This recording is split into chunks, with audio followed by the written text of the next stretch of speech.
Good evening and salutations, my JH fans.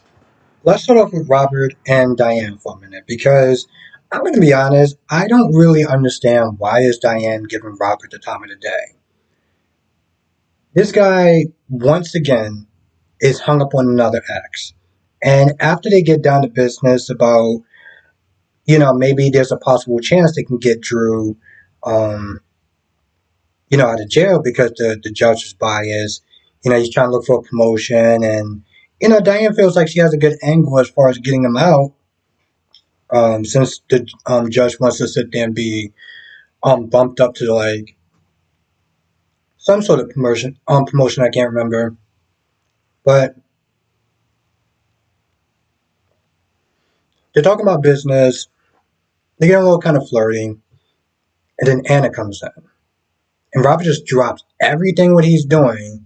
And he's like, "Whoa, whoa, whoa. Sorry, man, I had to sit there and cut this short," and just like I honestly tell you the truth, how fast he was going to Anna was like you can see the look on Diane's face, like, wow, really?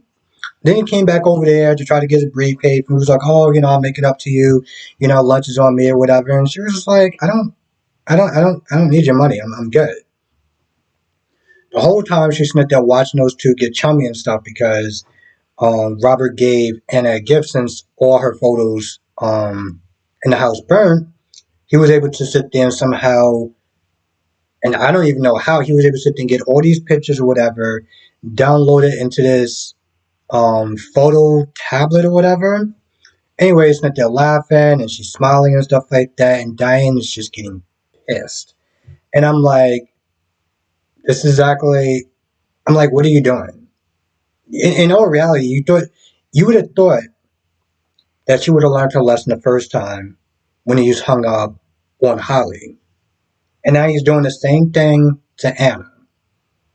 I'm like, sis, he ain't worth it. This is the thing. If you're going out with somebody and they're that close, they're way too chummy with their ex, just exit left. Because that's just a situation that is not going to end well. And it's just not worth it. Valentine realized while he's sitting there talking to Nina that him being an absentee father might have something to do with, Charlotte probably, possibly tormenting Anna, burning down her house, and all the other stuff that's been going on, except for the shooting. I don't think the shooting is related, but you realize that by him constantly just shuffling her around, never really being there for her, just moving around from place to place, that might have something to do with it. I mean, it's kind of an extreme thing, at least to burn down someone's house, but now while Nina's sitting there saying, no, it's not possible, at first she's all like, oh, I can't sit there and see her doing something like that, and I'm just like, Nina's the same person when Charlotte was sitting there bullying Aiden. She didn't feel like it was a big deal. Hell, actually, to tell you the truth, she went after Willow, sitting there saying that, Willow shouldn't be sitting there stifling her and bothering her and things of that nature. So it's like at this point, when Nina was sitting there talking, I was like, sis, stop talking. Stop talking. Because I can only imagine if Willow actually grew up with her, how much of a jacked up woman she would be. Um, And he does sit there and make a trip to Dante's, to the police department to sit there thanking Dante as far as, taking care of Charlotte and stuff and saying that he's going to be more of an active parent and, she's going to be sitting there living with him full time and everything. I'm not going to lie, I kind of thought he was going to go down there and sit there and try to like make some sort of deal. Um, Meanwhile, Olivia, after finding out from Anna that, her room been broken into, the server's been wiped, all this stuff was going on, and Nina didn't even be bothered to tell her. She's sitting there on the phone like, what's going on? Of course, it didn't really help from the fact that she rushed her off the phone. But my whole thing is, while she's not there calling up the security company and everything like that, I'm surprised she didn't put two and two together. Nina was the only person that was in the office, right? Nina was the only person that was in the office. The footage just happens to just be wiped. And while she's not there getting upset with, I guess, the team that hires, that does her cybersecurity or whatever, she's not once in there taking another look at Nina like, why the hell are you in my office again? I don't know. I guess she's so busy she's not there thinking about Ned and, just how much fun she's been having with him. And, she caught herself slipping today. Ned came down there to sit there and talk about how he was going to be performing at the Savoy. She gets all happy and everything like that. She starts hugging him, and she looked like she's about to kiss him, but she's like, yeah, I think I should probably get back to work. And like I said, I've been saying this for a while. She's going to fall in love with Eddie. Then at some point, she's got to sit there and get used to the fact, once Ned gets his memories back, because let's be honest, he's going to get his memories back.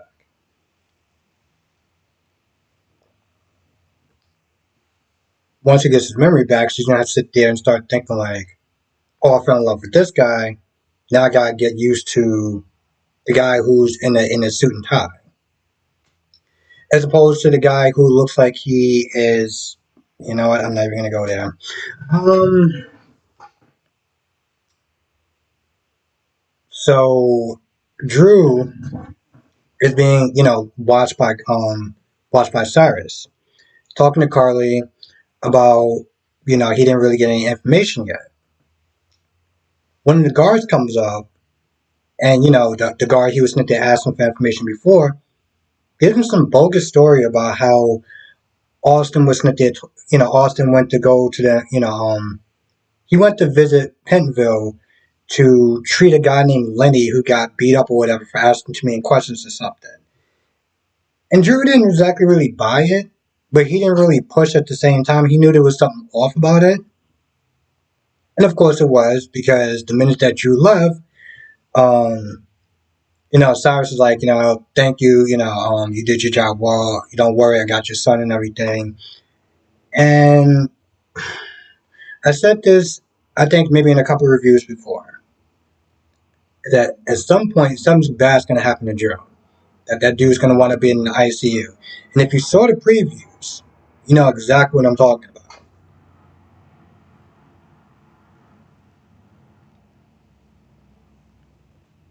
Something else wound up happening when he was talking to Carly. I wound up doing this video twice, and I did forget this part, which is actually pretty important. So Drew and Carly are sitting there catching up, and Carly's sitting there asking like, "Hey, have you seen Scott or whatever?" And Drew's like, "Oh well, she's in, they're really busy, she's in camp and stuff like that, and it's just it's probably for the best." I'm just like, "What do you mean it's for the best? Like, what are you talking about?" I understand that he doesn't want to, I don't know, feel hope or whatever, but I'm like, if that, see, here's my issue. Okay, there's a lot of people saying that he's just being a god awful, terrible dad, right? When it comes to a scale, and I don't know, maybe if that he wants to sit there and not really, I don't know, thinking about Scout too much or whatever, may want him to have hope, and he feel like his situation is hopeless, or he's like, hey, maybe it's just not a good idea that I have all this hope, and maybe want to try to get out. Or maybe the fact that he doesn't want to sit there and see his daughter in prison, because you don't want your children to sit there and visit you in prison. But at the same time, it's like, but you're cool with Carly sitting there coming to prison. You know what I'm saying? Like it's just like either way, I sit there and I try to look at it to try to explain it away for him not being so god awful of a dad. It still doesn't work out. He's totally okay with not sitting there seeing Scout, but the minute that Carly comes to see him, is he's happy as hell. He says a lot, and none of it being good. Now, at some point, when Charlotte wakes up and Nina takes Charlotte down to Kelly's to see Carly,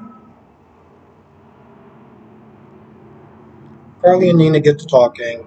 And of course, the more that Nina sits there and asks questions, the more annoyed Carly gets because, let's be honest, she doesn't want to sit there and really talk to her until she actually has to. But Nina did catch Charlotte in a lie as far as um, I think yesterday's episode where she was supposed to be doing something. Um, she said that her and Jake were down by the lake or something like that, and that wasn't true. They were actually at Kelly's, so it ain't looking good. It ain't looking good.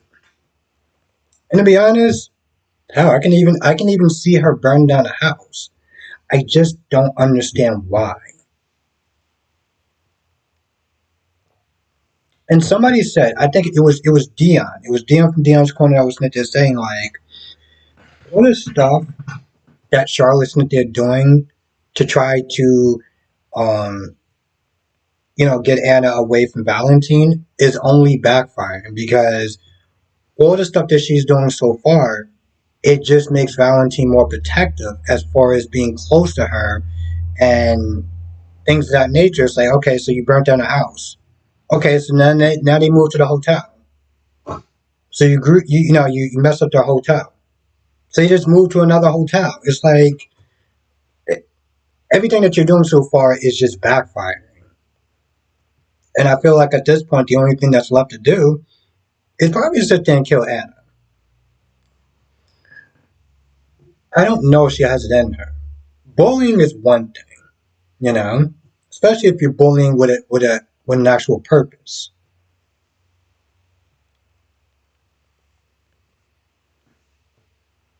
There is a point where after Valentine talks to Dante, he goes to Metricord and he sees Anna and Robert just like smiling and laughing and stuff. And you can sit there and see the look on Anna's face, like that look where he's just like, where she's like, I don't trust you. But yet you're still sleeping in the same bed as him. Like, how does that even work? And I still just don't understand why haven't Nina or Valentine actually said anything to her? I mean, what is Valentine's hope? He's just going to sit there and just find a place and then be like, okay, cool, you just be one happy family. Why haven't you actually not done that before? It's not like he doesn't have money. None of this makes any sense at this point. It really doesn't.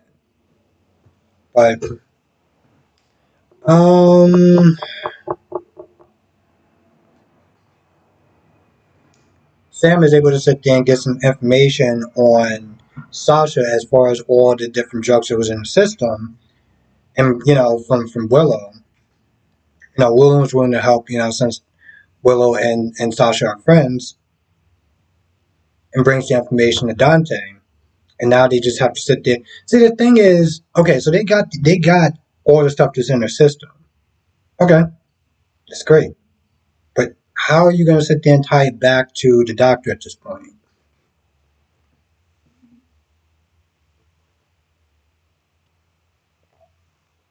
Because nobody saw the doctor sit there and give Sasha the drugs except for Sasha.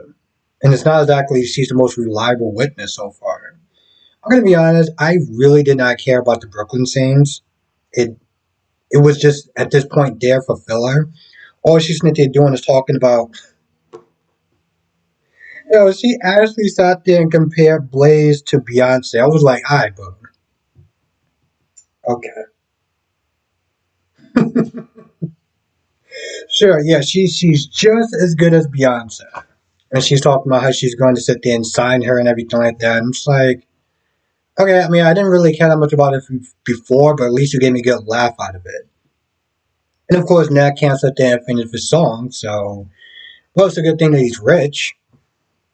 I mean, let's be honest. I mean, what else is he going to sit? I mean, he can so called play music, but I mean, he doesn't seem like he's really good as far as songwriting. So if he wasn't even living at the Q's, where would he be living at? Interesting. Very interesting. Now I sit there and think about it. It's like he seemed like oh, I don't want to sit there and be like this net guy and everything like that. But you have no problem saying that they're using his money. I'm not Ned. I'm Eddie. Okay. So why don't you just sit there and get back all the credit cards and the cash and everything like that, and you can just sit there and start off as Eddie Main. As honestly tell you, I wish and in reality, I wish Tracy would sit there and say that. I really do wish Tracy would sit there and say that. I feel like that's about it. I can't really think of anything else that wound up happening. This episode was so-so. It was so-so. Um, like I said, I think my favorite part was probably the Diane stuff with Robert. Because at the end of the day, I feel like it's more of a good life lesson. If you're going to sit there and try to get involved with someone who is way too close and way too chummy, or you just feel like they're way too hung up on their ex, don't even bother. Just just don't, because it's not going to work out for anyone to be involved in that situation. Anyway, with that being said, I'm going to go. I want to thank you for watching. If I missed anything, you know what to do. Come to the live stream tonight, 8 p.m. Eastern, 5 p.m. Pacific. We'll sit there and talk about all the shows, YNR, Days, GH, and of course, B&B. And I'll see you in the next video.